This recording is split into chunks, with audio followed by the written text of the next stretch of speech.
Yung mga dapat itapon, ate, itapon na ha. Andiyan yung basurahan na, ate. Eto. Diretso na. Ay, ikip na lang yan. Remembrance yan sa friendship niyo eh. So, malapit na yung pasukan kasi June na ngayon. Yeah.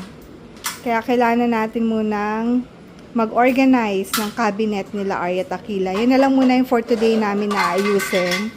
That one and that. Kasi yan yung mga gamit nila.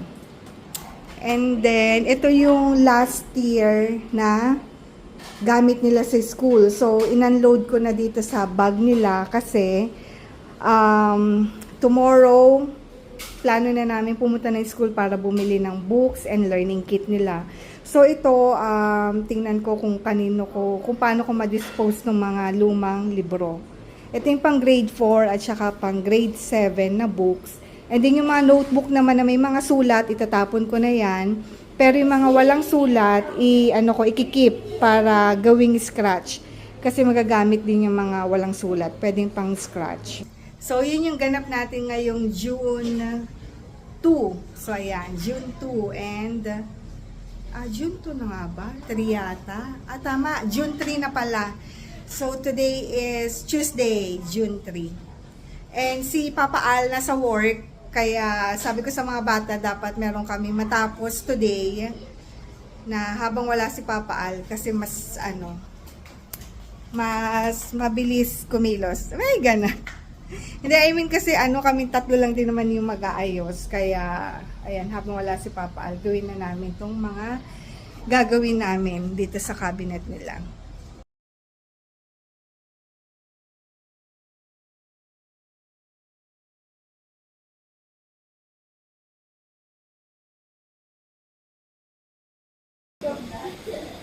Na-unload na ng mga bata yung gamit dito sa cabinet. So, ayan. I-vacuum ko na muna to, tsaka yung ilalim nito.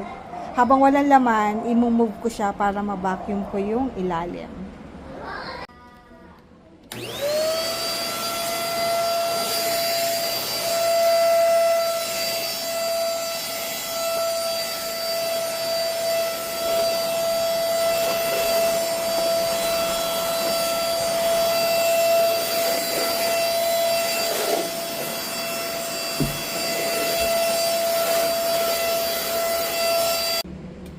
So, ayan, na-move ko na. Kaya, tinayo, medyo maalikabok. Kasi bihira siyang ma-vacuum and mop. Kaya, linisin na muna natin habang magaan pa tong cabinet. Tapos ko lang ate dyan.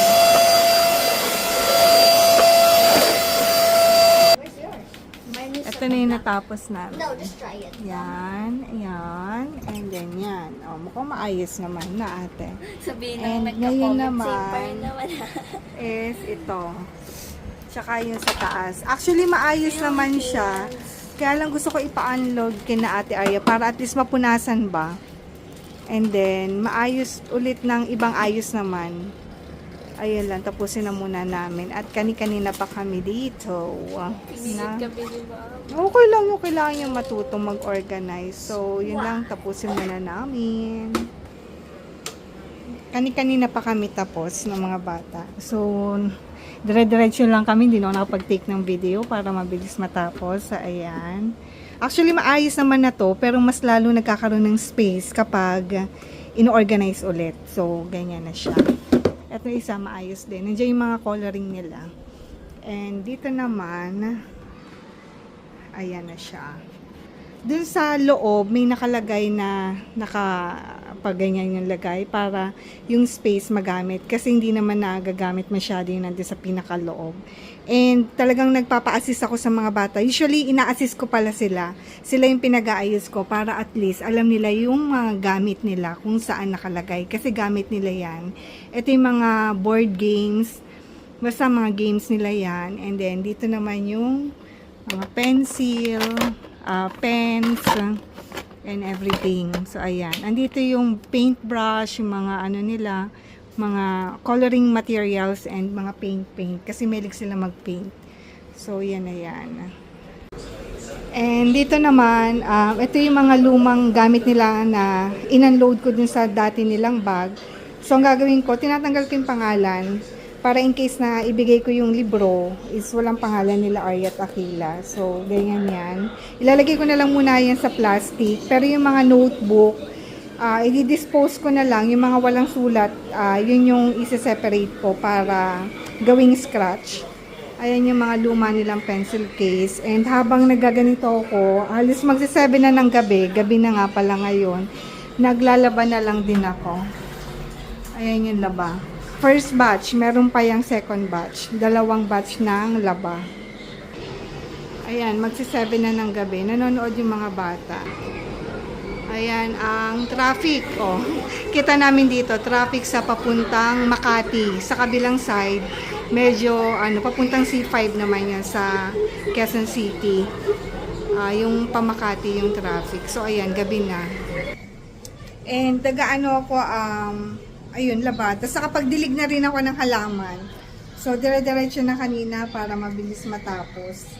And, meron naman na kaming ulam kasi yung niluto ko kahapon na adobong sitaw na merong beef at saka yung paksiw na yellowfin tuna.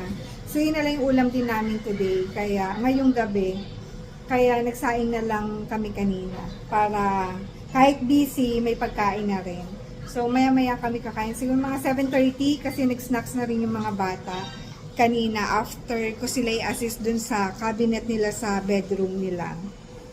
Ito na yung books na pang grade 4 and then this one naman is pang grade 7. Ito yung old books nila Arya. And yun na nga kanina, kinuha ko lang yung mga walang sulat kasi pwedeng may scratch or kapag pwedeng pambalot-balot or pag mag-iihaw, pwedeng ito yung na papel gamitin. Tapos ayan tatago ko na lang to so mas nalinis siya. And ayan, tinapon ko na yung mga notebooks na punong-puno na ng sulat. So ayan, para kasi wala din useless din ko itatago. Tsaka yung mga project nila na ganito lang, yung simplihan, dinispose na namin kanina. Ang dami naming natapon para nga lumuwag yung cabinet kasi hindi rin naman magagamit. So yan, para dispose din yan. And ito nga pala yung ulam. Ito yung kahapon na niluto ko. Yan sa mga bata. Magpiprito ako ng talong later. And ito naman yung kanin. Kakaluto lang nito. Yung talong, madali lang naman iprito. So, maya-maya na lang. Wala, tapos na yung ating laba. Magsasampay naman. So, ayan, sampay na natin to kasi may salang pa na isang salang. And maingay si Inday Garnet. Nagpa-vlog ako, Inday Garnet. Why you're so ingay there, ha? Nanonood ako ng vlog ni Inday Garnet kasi hindi ko siya napanood lately. So, ayan, kung familiar kayo sa kanya, pampagood vibes kasi yung mga vlogs niya. Yung lang, ganap-ganap lang din sa buhay. So, 8 PM na. Hindi pa ako tapos, pero kakain na muna kami ng mga bata. Ito yung sa akin, talong. Simplihang prito lang para makakain agad ako. And sa akin lang yan. Ito yung sa mga bata. Pinauna ko na silang kumain habang nagpiprito ako ng talong. Kaya, ayan na lang yung ulam nila. And then si Aquila, inanuhan ko siya ng, anong tawag dito? Scrambled egg. And then si ate, yung mangga na siya ngayon. Dessert. So, yun yung ating dinner. Oh my gosh, pinapanood ako ni ma'am. Uy, nagbablog din po si ma'am. Anong pangalan ng ma'am? Vibes, family, and lifestyle. Sa YouTube? O sige, hanapin natin sa Facebook. Sige, Vibes. Family and lifestyle. Sige, hanapin nyo yan dyan ha. Kay si ma'am, ang ginagawa niya, nag-circus siya dyan guys. Magdiretso po tayo sa Uptown Funky Wap guys. Kain sila ng nakita natin si ma'am. Ma'am, salamat po. Shout out kay ma'am. Manood kayo ng vlog niya guys. Nagpa-vlog na din daw siya. Mas active po daw siya sa Facebook. Nginginigod si ma'am kanina. Na-feel ko talaga. Ganun niya ako hawakan mo. Ganyan o. Yes. The subscriber. You can really feel that she's happy. You know. Which one? I'm happy too guys. Nakita ko si Inday Garnet.